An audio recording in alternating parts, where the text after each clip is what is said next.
নমস্কার বন্ধুরা, বঙ্গজয়তে তোমাদের স্বাগত জানাই। আইএসএল সেমিফাইনালে বাগানের সামনে কলিঙ্গ কাটা, এছাড়াও আছে দলবদলের অনেক খবর। তো চলো দেখতে থাকো আমার চ্যানেল বঙ্গজয়।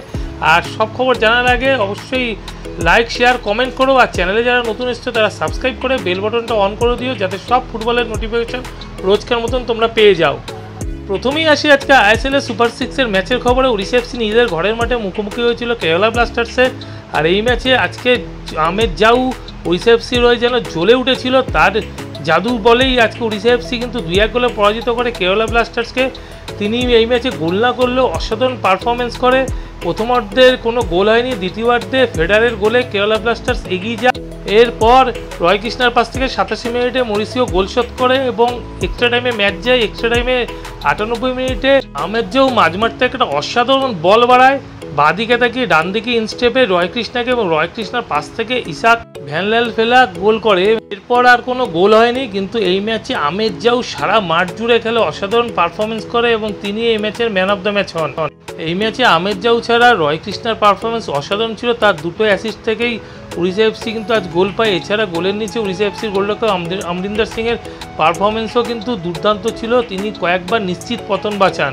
এই জয়ের ফলে আগামী 23 তারিখ উড়িষ্যা এফসি মোহনবাগান সুপার জায়ান্টের মুখোমুখি হবে সেমিফাইনালে।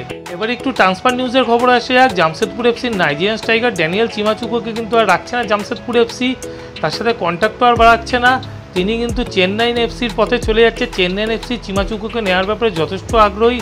তারা ইতিমধ্যেই কথাবার্তা চালাচ্ছে চিমাচুকুর সাথে, এবং আগামী মরশুমে হয়তো চিমাচুকু চেন্নাইন এফসি দলেরই খেলতে দেখা যাবে। আই লিগের আরেক স্ট্রাইকার গোকুলাম এফসির অ্যালেক্সি গোমেজ, স্পেনের এই ফুটবলারটি 35 বছর বয়স, তাকে কিন্তু নেওয়ার ব্যাপারে যথেষ্ট আগ্রহ দেখাচ্ছে পাঞ্জাব এফসি এবং জামশেদপুর এফসিও।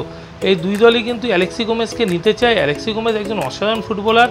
তিনি জারাগোজার মতন স্প্যানিশ লিগের টিমেও খেলেছে। এছাড়া ওসাসুনার মতন দলে খেলা ছাড়াও তিনি অস্ট্রেলিয়ান ক্লাব সিডনি অলিম্পিক্স দলেও খেলেছেন, এবং এই মরশুমে তিনি গোকুলামেরও 21 ম্যাচে 18টা গোল করেছে, 8টা অ্যাসিস্ট আছে। তার মানে বুঝতে পারছি একজন অসাধারণ ফুটবলার।